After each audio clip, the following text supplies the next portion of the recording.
Hello everyone, welcome back this channel. आज हम समझेंगे सेल्फ डिफेंस किसे कहा जाता है। सेल्फ डिफेंस में सामने वाले की डेथ आप कर सकते हो, यानी कि सामने वाले की मृत्यु आप कर सकते हो और वो अपराध की कोटि में नहीं आएगा। यानी कि सेल्फ डिफेंस में और आईपीसी के जनरल एक्सेप्शन में जो भी अपराध किए जाते हैं, तो उसमें क्या है, किसी भी प्रकार से अगर कोई अपराध हो जाता है तो वो अपराध की कोटि में नहीं आता है, उसको एक्सक्लूड कर दिया जाता है एक तरह से, तो वो अपराध की कोटि में नहीं आएगा। तो सेल्फ डिफेंस भी समझते हैं कि कब सामने वाले की आप डेथ कर देते हो और वो अपराध में नहीं आएगा और आपको किसी भी प्रकार का कोई पनिशमेंट या दंड नहीं मिलेगा। तो कुछ उदाहरण भी समझेंगे कि किस प्रकार से उदाहरण सेल्फ डिफेंस में लिए जा सकते हैं, किस प्रकार से लिया जाता है, क्या सावधानियाँ बरती जाती हैं, कब सेल्फ डिफेंस का इस्तेमाल हम नहीं कर सकते हैं, कोई सेल्फ डिफेंस नहीं मिलता है, तो वो भी हम समझेंगे। तो सबसे पहले इसकी डेफिनेशन समझते हैं कि सेल्फ डिफेंस कैसे कहा जाता है।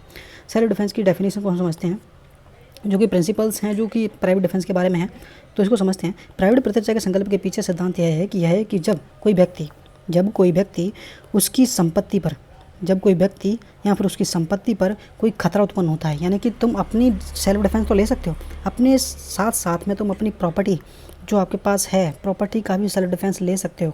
आपको ऐसा लगता है कि सामने अपनी प्रॉपर्टी पर खतरा है तो आप उसका डिफेंस ले सकते हो, और उसकी सुरक्षा के लिए तुरंत कोई राज्य उपकरण उपलब्ध नहीं है तो उस व्यक्ति को तथा अपनी संपत्ति का रक्षा करने का अधिकार है।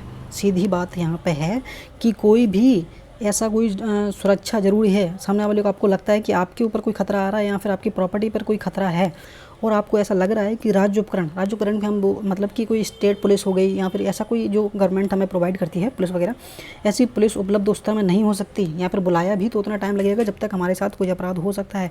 तो उस कंडीशन में राज्य उपकरण जो उपलब्ध नहीं है, और तो उस व्यक्ति को अपना और अपनी संपत्ति की रक्षा करने का अधिकार ये हमें आईपीसी देता है।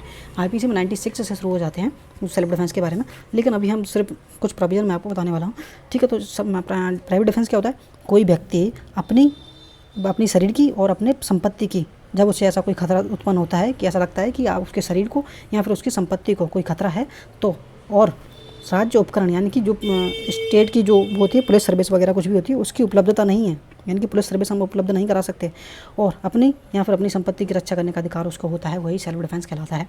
तुम अपनी डिफेंस कर सकते हो, अपनी प्रॉपर्टी का डिफेंस ले सकते हो, और ठीक है, जब आपको लगता है कि पुलिस तुरंत नहीं आ सकती, उसमें टाइम लगेगा, तो आप अपनी डिफेंस ले सकते हो सामने वाले के साथ, ठीक है। और अब मैं इसको ये बताने वाला था कि सेक्शन 100 यानी कि सेक्शन 100 में जो बताता है कि शरीर की प्राइवेट प्रतिरक्षा का अधिकार विस्तार मृत्यु कारित करने का कब होता है, यानी कि कब तुम सामने वाले की डेथ कर सकते हो, किन कंडीशन में। कुछ कंडीशंस लगी हैं यहाँ पे, ये कुछ 7 पॉइंट्स हैं।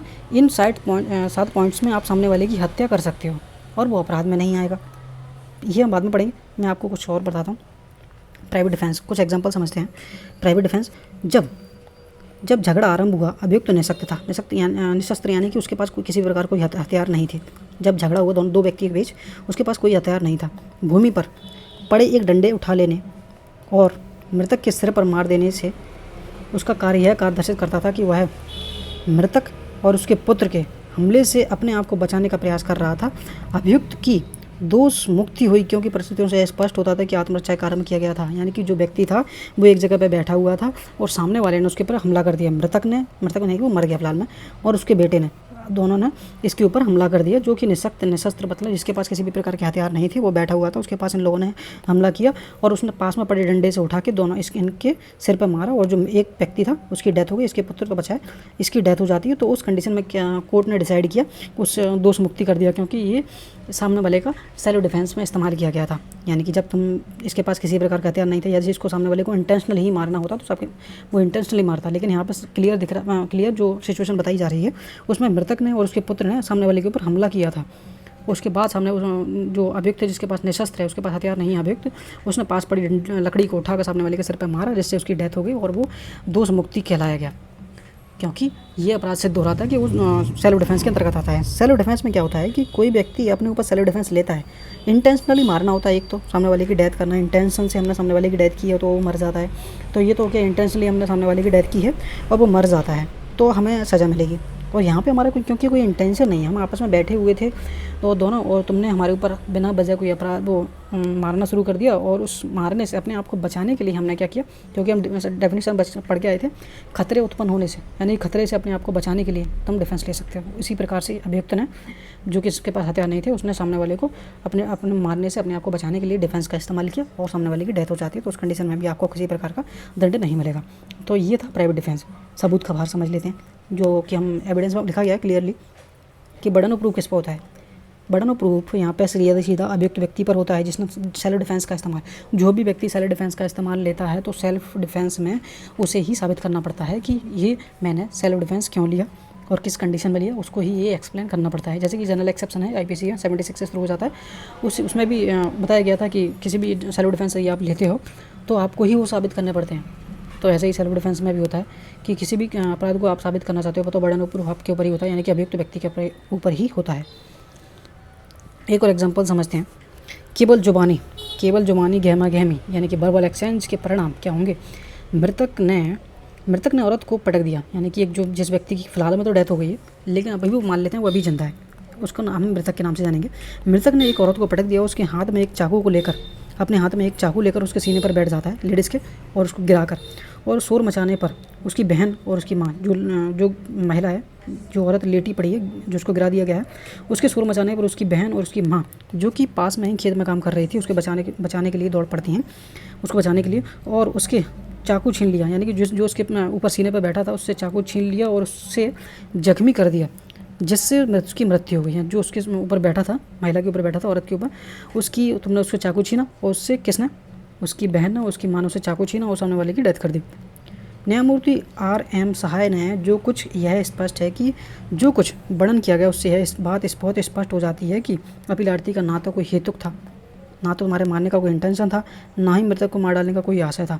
वह अपने आप को एक ऐसे सशस्त्र हमलावर से बचाना चाहती थी जिससे उसे चोट कारित की थी, जिसे उसने गिराया था। हम संतुष्ट हैं कि उसने अपने आत्मविश्वास के अधिकार का इस्तेमाल किया है। यहाँ पे क्लियरली है कि जो व्यक्ति उसको मारना चाहता था उसको, और लेडीज़ को पहले गिराने के बाद उसके सीने पे बैठ गया चाकू लेके, और वो लेडीज़ चिल्लाने के बाद उसकी बहन और उसकी माँ उसके पास दौड़ी, उसने उससे चाकू छीन के सामने वाले की डेथ कर दी, जो उसके सीने के ऊपर बैठा था। तो इस कंडीशन में कोर्ट ने डिसाइड किया आपने सेल्फ डिफेंस का इस्तेमाल किया है, तो ये कोई अपराध की कोटि में नहीं आता है। तो यहाँ भी अब इस तरह के एग्जाम्पल्स हैं, और भी समझते हैं। एक और एग्जांपल से लज्जाभंग आक्रमण से समूह का बचाव, यानी कि क्या है, एक सामने वाला व्यक्ति है जो लज्जाभंग करता है, वो भी समझ लेते हैं। अभियुक्त जो दोषी है, अभियुक्त को अपनी विधवा भाभी, ये अभियुक्त इस पर जो साबित करने का भार लगा है, जो सेल्फ डिफेंस को, अपनी विधवा भाभी की मदद मांगने की चीखें उसको सुनाई पड़ती हैं। वह अपने घर चापड़ तो पता नहीं क्या है, लेकिन हथियार मार लेते हैं, कोई भी चाकू वगैरह हो सकता है, हंसिया वगैरह हो सकती है, जिससे कि फसल काटी जाती है, उसको ले लेते हैं। चापड़ लेकर पहुंचा और हमलावर उसे अपनी गिरफ्त में लेकर, यानी कि भाभी को अपनी गिरफ्त में लेकर उसकी लज्जा भंग करने की कोशिश कर रहा था। लज्जा भंग होता है कि जो हम IPC में पढ़ते हैं, लज्जा भंग होता है कि सामने वाले के जैसे कि कपड़े उतार रहा हो, इस तरह से ऐसे महिला के साथ कर रहा था और कोशिश कर रहा था। और अभियुक्त व्यक्ति ने जिसकी आवाज़ सुनने के बाद ये व्यक्ति भागा था, उसकी भाभी की आवाज़ सुन के ये व्यक्ति भागा, अभियुक्त ने उससे बचाने के लिए, अपनी भाभी को बचाने के लिए एक चापड़ जोर से भागते हुए दुराचारी पर मारा, और उसे बरी करते हुए यह कहा गया कि अभियुक्त ने कृत अपने प्रतिरक्षा के अधिकार में किया था, यानी कि जो अभियुक्त ने जो चापड़ का इस्तेमाल किया था वो अपनी भाभी को बचाने के लिए सामने वाले को, इसलिए उसका चापड़ का इस्तेमाल किया और सामने वाले की डेथ हो जाती है। वो चापड़ जोर से भागते हुए दुराचारी पर मारता है, सामने वाले पर जोर से उसको मारता है, उसकी डेथ हो जाती है। तो उस कंडीशन में क्या है, उसको एक्यूज को, जो अभियुक्त व्यक्ति है, उसको दोषी नहीं माना गया, क्योंकि उसने अपनी भाभी को बचाने के लिए सेल्फ डिफेंस में इस्तेमाल किया था। सेल्फ डिफेंस में अपना इस्तेमाल भी कर सकते हैं, खुद को बचा सकते हैं, और अपने साथ किसी अन्य के भी सेल्फ डिफेंस ले सकते हैं। तो ये आप और सेक्शन में भी पढ़ेंगे, जैसे कि हम स्टार्ट करेंगे तो वहाँ भी दिया गया है।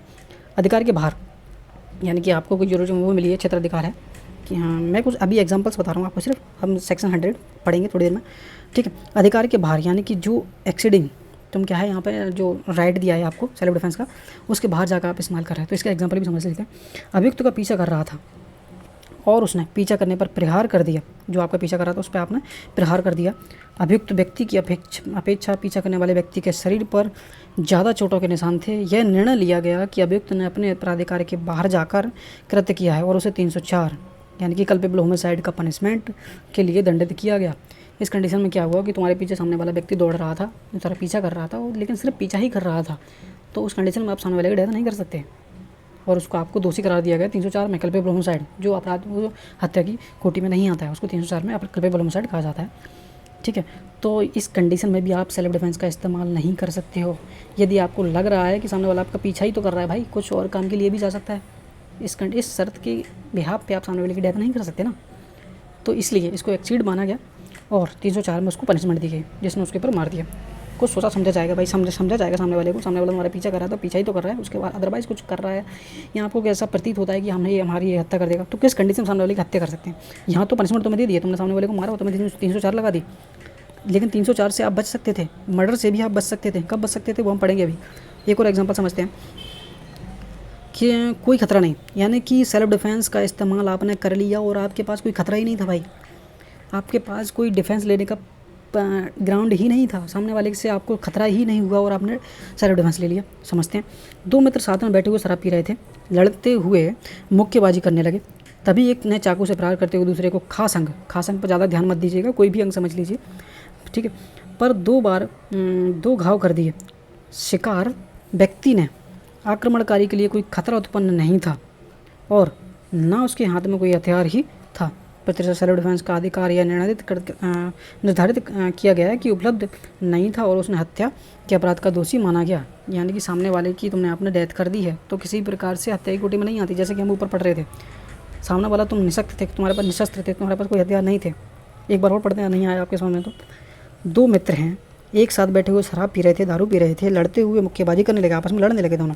तभी क्या होता है, एक व्यक्ति ने चाकू से प्रहार करके दूसरे को खास अंग पर, यानी कि किसी प्रकार का अंग समझ लीजिए, ध्यान मत दीजिए, खास अंग कोई भी अंग लगता है, हाथ पैर कोई मान लेते, 2 घाव कर दिए। ठीक है, शिकार जिस व्यक्ति ने किया है, शिकार व्यक्ति ने आक्रमणकारी के लिए कोई खतरा उत्पन्न नहीं किया था, यानी कि सामने वाले ने तुम्हें कोई डेंजर ही नहीं पहुंचाया भाई, तुम चाकू लेके पीछे पड़ गए। तुम डिफेंस तभी लेना है जब सामने वाला कुछ करे, सामने वाला डंडा मार रहा है तो ही आप डंडा मारोगे, सामने वाला बंदूक मार रहा है तो ही आप बंदूक मारोगे। मतलब सामने वाले तरफ से कुछ होना भी तो चाहिए भाई, सामने वाला थप्पड़ मार रहा है तभी तो अपने आप को बचाओगे, लेकिन सामने वाले ने कुछ किया ही नहीं था। यहाँ पे आक्रमणकारी के लिए कोई खतरा ही उत्पन्न नहीं हुआ था और तुमने सेल्फ डिफेंस ले लिया, तो उस कंडीशन में तो आपको किसी भी प्रकार से सेल्फ डिफेंस का बेनिफिट नहीं मिलेगा और उस कंडीशन में आपको पनिशमेंट दिया जाएगा। हो सकता है तो 302 भी लग जाए और 304 भी लग सकता है। तो यदि वीडियो पसंद आए तो वीडियो को लाइक और चैनल को सब्सक्राइब कर दीजिएगा। चैनल को सब्सक्राइब करोगे तो कई वीडियो आपको मिलेंगे जो हम लॉ से रिलेटेड कोई भी टॉपिक्स हैं वो हम आपको पढ़ा सकते हैं। Thank you.